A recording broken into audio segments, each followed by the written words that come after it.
Olá, hoje o RDTV recebe o vereador de Cuiabá, Luiz Cláudio, do PP.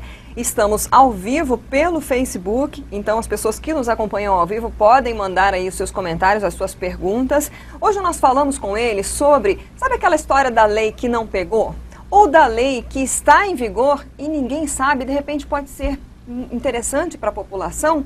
Então, o vereador ele está propondo a criação de uma comissão para fazer a revisão de cerca de 6 mil leis em Cuiabá. Vamos falar sobre este e outros assuntos. Muito obrigada pela sua presença aqui no RDTV, vereador. Eu que agradeço, Lídice, a todos os que nos assistem através da mídia social desse grande site que é muito bem visto na nossa cidade, o RD News. Da onde surgiu essa ideia de fazer uma atualização das leis municipais? Tem muito disparate, como diz aí na linguagem popular? Então, nós nos deparamos na Câmara Municipal porque nós somos vereadores de primeiro mandato, né? Com determinadas proposituras durante esse ano, ainda que nos incomodavam pela pouca relevância que ela tem em relação ao município de Cuiabá, né? Porque aqui a gente tem temas importantes para ser tratado, né? E aí eu fui pesquisar as leis antigas da nossa cidade, para a gente poder fazer uma grande revisão. Aí nos deparamos com curiosidades, né? Com leis que não têm eficácia nenhuma, com pouca eficácia, que já caiu em desuso. E aí nos despertou também para pesquisar leis que poderiam ser de ótima utilidade para a nossa sociedade, que nós também não tínhamos conhecimento. Agora, a resolução que nós propomos de revisão, com a participação de todas as bancadas dos partidos que têm assento na Câmara Municipal, ela já foi aprovada e publicada. Então nós já vamos passar para a fase de trabalhos realmente.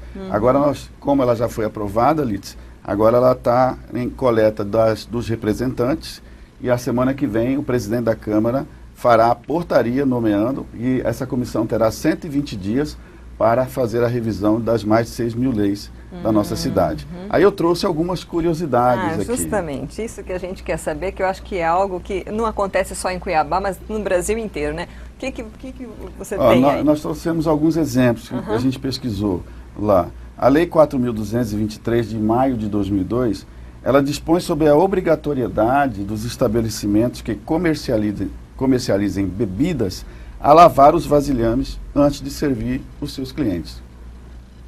Parece óbvio? Eu acho que não parece óbvio. É muito óbvio. Primeiro que você vai perder seu cliente se você não lavar o copo para servir a bebida para ele, né? Sim. Isso está dentro de uma legislação nacional, né? Existe aí uma determinação dos estabelecimentos até o Ministério da Saúde. Sim, né? Uma fiscalização da vigilância sanitária, sanitária, isso aqui não precisa de lei. O que mais? Uma outra lei de 2001 que cria o espaço social do Terminal Bispo. O Terminal Bispo já não era fechado à época. Hoje não existe mais, né? Para fumantes, né? E aí o espaço para fumantes. Isso. E o artigo 2º desse espaço de fumantes diz assim, é o espaço de fumantes, mas serão fixados, o artigo 2º, cartazes institucionais de combate ao fumo. Vai ali fumar, você fuma, beleza, vai ali atar o cartaz ali, falando, você está fumando, pode dar câncer em você. Então, mas também o lapso temporal dessa lei, ela não existe mais. Esse espaço. Então ela não tem por que estar em vigor. Para quem está acompanhando pela internet, o Terminal Bispo em Cuiabá, você que é de fora, ele foi desativado, não existe mais um terminal de ônibus nessa praça, né? Então nem teria onde instalar esse tipo de E o trabalho da comissão espaço. vai ser justamente investigar determinadas leis pontuais que tratam de um tema, de um espaço físico que não existe mais, que é o caso da Bispo. Aí um que apareceu agora recentemente na televisão foi da poesia dentro do ônibus, né? Tem a poesia dentro do ônibus. Estabelece a obrigatoriedade dos ônibus passarem a circular com poesias em seu interior. Nossa. Então vamos lá recitar a Carlos Drummond de Andrade, Vinícius de Moraes, né? Contratar um artista para fazer isso, tal, sei o quê. Você já pensou? Calor de 40 graus em Cuiabá, sendo que o transporte coletivo é que tem que ser visto, a qualidade, a pontualidade, a condição física dos ônibus, né? O ar-condicionado. Acho que tem coisas muito mais importantes do que poesia dentro do ônibus. Então, assim... a logística disso seria um pouco difícil, né? É difícil, porque quantos ônibus tem na nossa cidade? Se nós formos aplicar esta lei, nós temos que colocar um poeta, aí ela não especifica se é o poeta físico, gravado, se é gravado, se é um vídeo, se é uma propaganda dentro do ônibus, ou se é o poeta lá fazendo... Imagina, quantos ônibus não tem, quantos poetas não teríamos que ter para fazer isso, né? Então, eu acho que a nossa sociedade, ela precisa amadurecer, nossa democracia precisa amadurecer, e isso passa pela educação. Então, se nós quisermos chegar nesse nível, nós vamos estar no nível de Finlândia, Noruega, né, nos países desenvolvidos, é outra coisa. Nós temos que trabalhar primeiro a base para depois chegar nesse nível. Talvez quem propôs seja um grande sonhador, né, vereador? Grande sonhador. O que mais que nós temos aí? E aí nós temos também a obrigatoriedade de uso de protetores de vasos sanitários em estabelecimentos públicos e comerciais do município de Cuiabá. Aquele protetorzinho, né, para a mulher, tal, não sei. Aí é uma lei que a gente pode até avaliar se é possível, se não é possível, mas, assim, em muitas coisas, muita produção legislativa, aí eu faço uma crítica a nós, vereadores, ela passa por uma certa ansiedade do parlamentar em produzir. Mas nós temos que ter cuidado com essa produção, né? Essa produção tem que ser realmente beneficiar você, a mim, a munícipe de Cuiabá, porque o vereador, ele está vereador, depois ele vai ser um cidadão comum. Às vezes ele quer mostrar trabalho em quantidade, não necessariamente em qualidade. Exatamente, em quantidade. Tem alguma lei, a gente estava comentando um pouco antes de gravar, que seja realmente interessante, que de repente precisa ser atualizada, né? Que o senhor estava comentando, aquela relacionada a tempo de estacionamento pago. Como é que é essa questão aí dessa? Essa é uma questão extremamente polêmica. Por quê? Porque a relação de consumo, ela é da alçada do Congresso Nacional, que ela trata de relação entre consumidores. Mas Cuiabá, em pesquisa assim, que a gente conseguiu levantar ontem, porque a gente não está ainda, é bom que se diga, nós não estamos ainda habilitados a começar o trabalho na comissão. Nós estamos já investigando algumas coisas. E aí tem uma lei de 2006, que nós não sabemos se está em vigor ainda, que trata do tempo limite de estacionamentos em Cuiabá, em shopping center e outros estabelecimentos, de até 30 minutos. E hoje a gente vai no shopping, são metade disso. Né? Para gratuidade. Para gratuidade, 30 minutos gratuito.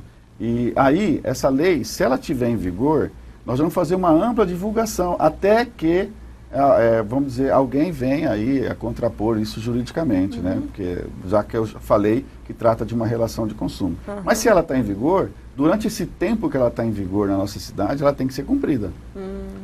Entendeu? Agora, se ela não está em vigor, infelizmente não. Mas aí eu pontuo aqui, Lídice, uma crítica. Esses shopping center, que são unidades particulares, né?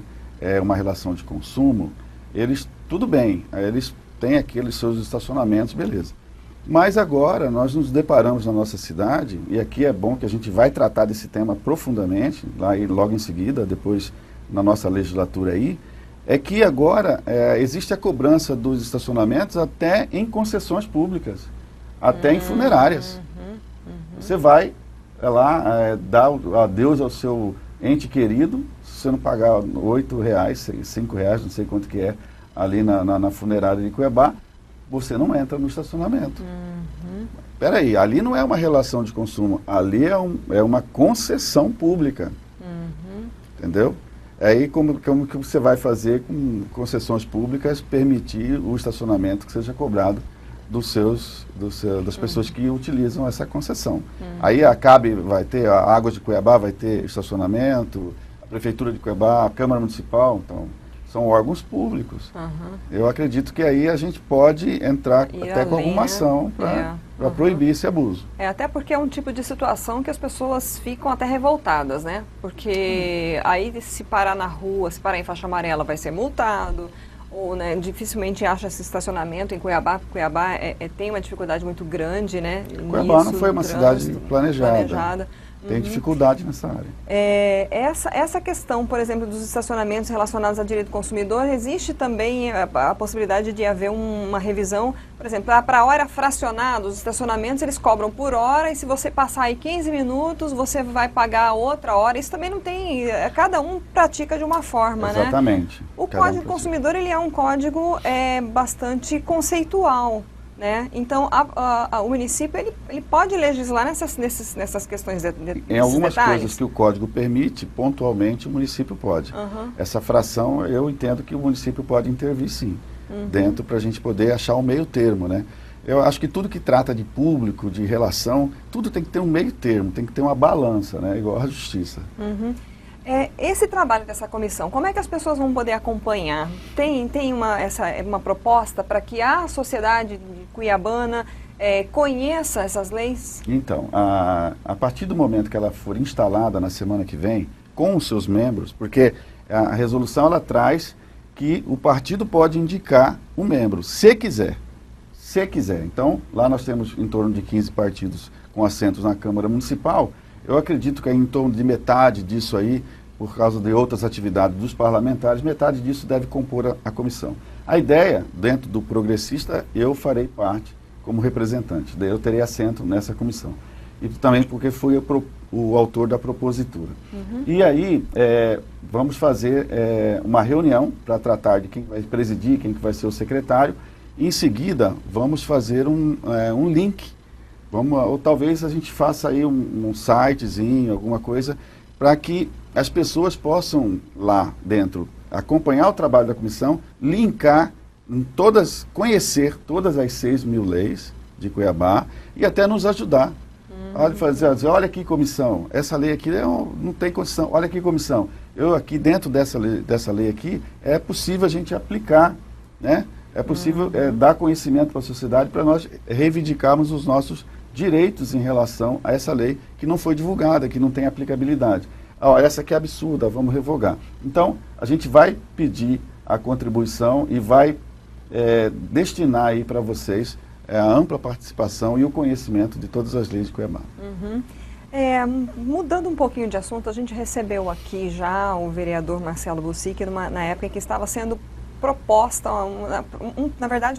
um projeto de lei para se criar aí uma maior transparência das contas do município, né? O senhor também acompanhou esse trabalho aí, a gente queria saber em que situação que está, porque na verdade a prefeitura, ela vai ter que propor essa lei, né? Vamos, assim, tratar desse assunto. O vereador Marcelo Bussic, ele foi o controlador da gestão passada. E durante esse estado, ele começou um processo lá, né, porque a iniciativa da criação desse Conselho de Transparência e Combate à Corrupção, ele é exclusiva do Executivo.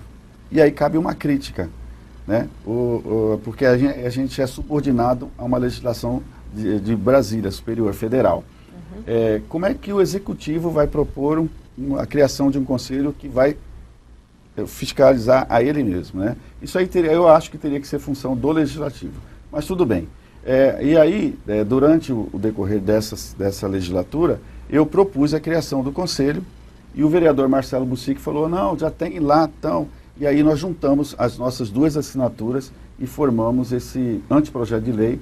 E esse anteprojeto de lei ontem eu entreguei ao controlador atual do nosso município, o Dr. Marcos Brito, que já estava aguardando o nosso anteprojeto para juntar com esse estudo que o Marcelo fez na gestão passada, juntar num só e prometeu para a gente mandar essa criação do Conselho este ano ainda para a Câmara Municipal. O senhor acredita que vai sair, vai ser aprovada? Vai sair. Eu não tenho dúvida, porque hoje não existe possibilidade de gestão pública sem a participação da sociedade civil organizada. E o Conselho traz para dentro da administração pública essa fiscalização. Porque quem não deve não teme. Então, a gente, na Câmara Municipal, a gente se depara com vários observatórios, ONGs, né, que no seu estatuto trata especificamente do controle social e do controle das contas públicas. E eles ajudam, inclusive, a economizar dinheiro para a população. Agora, tendo assento nesse conselho, que é a nossa proposta, ele vai ter condições, ele vai ter a possibilidade de chegar numa secretaria, de chegar num órgão público, de chegar na Câmara Municipal também e colher os documentos que ele achar necessário.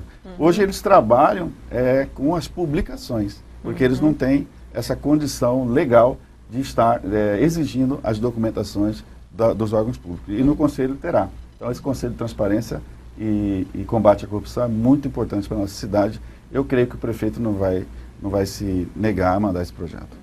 Bom, nos últimos meses, uma das pautas que estava aí em praticamente todas as mídias, né, e saiu em rede nacional, os vídeos, né, com algumas autoridades recebendo um dinheiro atribuído que seria de mensalinho, o próprio prefeito, então, foi exibido aí, foi uma situação bastante complexa, né? Eles negaram, o próprio prefeito negou, disse que foi mal interpretado, e aí começou na Câmara aquela discussão sobre a criação da CPI, né? No início não conseguiram assinaturas suficientes, enfim, agora parece que vai sair, né? Já houve assinaturas, o senhor também mesmo assinou. Queria saber qual é a sua expectativa quanto ao trabalho dessa CPI, que está aí prestes a ser instalada efetivamente. A partir do momento que saiu aquele vídeo, foi criado na Câmara Municipal uma efervescência, né, sobre o assunto, não poderia deixar de ser diferente. Mas eu sempre defendi que o critério objetivo da CPI, que é efetivamente você fazer um inquérito sobre um comandante do Executivo, o prefeito Emanuel Pinheiro, de um ato cometido enquanto deputado estadual, ela não encontra no nosso ordenamento jurídico amparo legal para isso. Não encontra amparo legal. A gente vai pesquisar a lei orgânica do município, o regimento interno da casa, e a gente não encontra, porque lá eles tratam da criação de CPI específica para atos do Executivo, né? E que atos anterior a isso, a lei orgânica do município diz isso muito claramente. Atos anterior à gestão, eles devem estar a cargo da Justiça. É muito claro o artigo, não há o que falar nisso.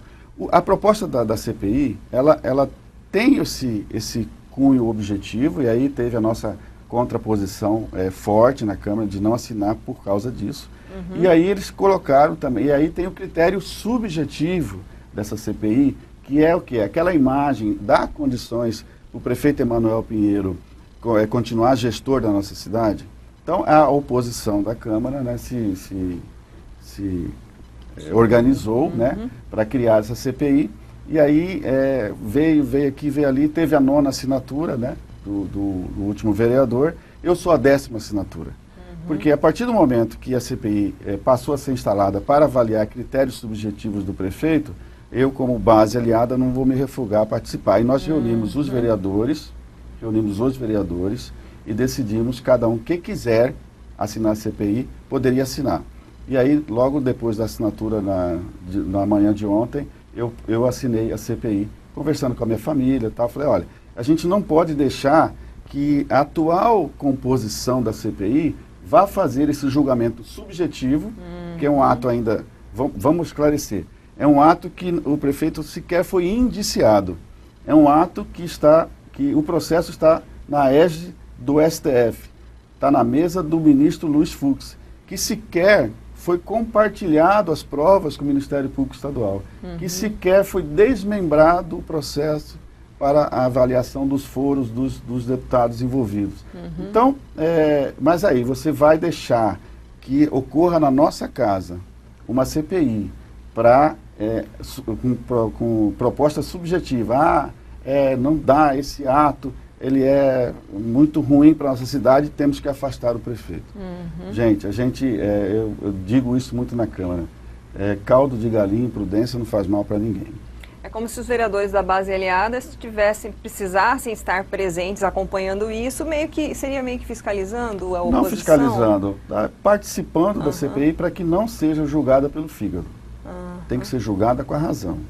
Se vai convocar, se não vai convocar, ótimo. Vamos fazer isso dentro do que a legislação nos permite e do critério subjetivo, vamos avaliar. Isso impede a administração do prefeito Emanuel está ruim, eu acho que está muito boa. Se você for nos bairros de Cuiabá, da Miguel Sutil para fora, você vê que a população está, de certo modo, contente com 150 quilômetros de asfalto que estão sendo feito, né? E com a tarifa social que está sendo feita, proposta aí nos fins de semana, com várias ações de reformas e embelezamento da cidade, né? Com retomada de obras das UPAs, né? Com o novo pronto-socorro em parceria com o Estado de Mato Grosso. E é muito difícil a população ver isso como, não está fazendo nada. Tá? Se fosse assim, né, aí a gente não teria uma cidade organizada. Inclusive, pagando salário antes até do governo do Estado. Então, vamos avaliar. Isso tudo, vamos avaliar dentro da CPI. Tem condições de governabilidade? Na minha opinião, tem muita. Agora, na opinião da oposição, claro que não vai ter. Então, aí a gente tem que estar dentro desse processo. Esse foi o nosso entendimento. E hoje tem 18 assinaturas. 18, né? 18. O seu partido, ele mantém o apoio, né? Porque teve aí também dentro do partido um pouco de divergência, né? Como vocês... houve a reunião que estava prevista para ontem à noite do PP? Infelizmente, não pude participar da reunião de ontem, que eu tinha um outro compromisso. Mas houve a reunião, sim. Estão buscando um alinhamento, né? Para que o partido fale uma língua só. Até porque... É bom que se diga que o mandato do parlamentar, seja em qualquer nível, ele não é do parlamentar, ele é do partido político. E aí, não sei, né? Vamos avaliar isso. Quem não se enquadrar pode ter que sair. Não sei. Não, mas também tem que respeitar a condição do vereador, foi eleito, tem o seu grau de representatividade, né? Como eu disse e repito, caldo de galinha e prudência não faz mal para ninguém. Bom, nós já estamos aí com 20 minutos, mais de 20 minutos de entrevista. Para a gente encerrar, vereador, eu queria que o senhor contasse aí para a gente como é que está a situação de trabalho lá na Câmara, né? No dia a dia, nos gabinetes, as sessões, houve cortes, a demissão de comissionados, a redução de sessões. Como vereador, e aí o senhor assumiu esse ano, né? Viveu aí de janeiro para cá uma realidade na Câmara e está vivendo no final do ano outra realidade. Como é que está? A Câmara Municipal hoje está muito deficitária, né? Foram demitidos 460 servidores, né? Dá na média aí de 16, 17 vereadores, de funcionários por gabinete, que já me posiciono também que é excessivo. E a Câmara agora, talvez uma crise como essa, uma crise como essa, ela provoca que você proponha aí um novo ordenamento para a Câmara Municipal, né? E aí eu vou fazer uma crítica, e me desculpe meus colegas. Durante todo esse tempo de você acompanhar por fora a Câmara Municipal, a gente nota que os vereadores que para lá vão, eles usaram e continuam usando a Câmara Municipal como trampolim político. Não olha para dentro da casa, vamos organizar a casa. Essa casa precisa de concurso público, né? Porque você precisa equacionar efetivos e comissionados. Por exemplo, vou dar um exemplo prático, que é a ideia que eu vou defender na Câmara Municipal. Nós tínhamos que ter concurso para técnico legislativo, a pessoa que vai tratar do projeto de lei. E aí você designa o efetivo para cada gabinete. Você pode ter um corpo jurídico de 25 advogados dentro da Câmara, porque o vereador realmente precisa de um advogado. E aí ele vai ter lá o seu corpo efetivo, né? Um para cada gabinete. Isso pode ser feito através de concurso público, né? E talvez até a assessoria de imprensa. Então você vai criando cargos efetivos, observando que essa carreira tenha que ser valorizada para que o serviço público saia de qualidade e vai diminuindo essa balança dos comissionados, né? Não é uma tarefa fácil, né? Não é uma tarefa fácil. Mas a crise provoca que você faça o seu reenquadramento e passe a olhar para o órgão que você representa. Eu tenho orgulho de ser vereador. Eu não sou candidato a deputado estadual, né? Se o mandato que eu tenho, eu vou cumprir até o final dos 4 anos. E nesse final de 4 anos, se eu continuar na Câmara Municipal, porque eu sou suplente, o vereador tem que olhar para dentro da sua casa, organizar a sua casa, para você cobrar da casa dos outros. Então isso também, até não vamos dizer que foi bom, porque bom não é, muitas famílias ficaram sem o Natal, ficaram desempregados. Mas é hora de olhar para dentro, e a Câmara fez isso, criou uma comissão que está avaliando aí a funcionabilidade com os cargos para cada gabinete. Tá. Então realmente isso vai gerar vai ter uma revisão, vai se observar que é possível, de repente, trabalhar mais enxuto vai ter um resultado. Com menos funcionários, com mais qualidade, com programação de concurso público para o ano que vem, para o outro ano. A LOA está aí, está sendo discutida, nós podemos ver isso já, aumentar o nosso corpo de efetivo, que são só 96 funcionários. Né? E aí a gente foi buscando, 460 para 90, Nossa. E aí a gente ia buscando o equilíbrio né, dos vereadores. Hoje não está funcionando, porque hoje os gabinetes realmente não têm funcionários. Né? Ok, vereador, muito obrigada. Já acabou de entrar um comentáriozinho do Ricardo Santos, mas vai contratar 500 pessoas mais do que estava, isso que saiu na TV. O que saiu, Ricardo, não tem ainda embasamento verídico não, porque a comissão ainda está fazendo os estudos para os cargos serem adaptados dentro de cada gabinete. Então isso não é verdade não vão ser contratados 500, pelo menos, eu não faço parte da mesa, né? Pelo menos foi o que a mesa nos disse na última sessão. Bom, é importante essa participação, né? A participação popular e a pressão, porque de repente o senhor defende que sejam feitos concursos públicos, quem sabe agora, né? A própria Assembleia, ela começou a fazer, ela fez uma mudança recentemente também, e está fazendo concursos nas várias áreas, nem sempre áreas fim, né? Mas quem sabe é agora a hora, né? A sociedade só amadurece quando ela passa por umas crises, essas crises se transformam em coisas boas no futuro. Então, eu sou eu sou do órgão público, Tribunal de Justiça há 30 anos, né? Eu sei como que funciona, nossa tramitação é toda digitalizada, né?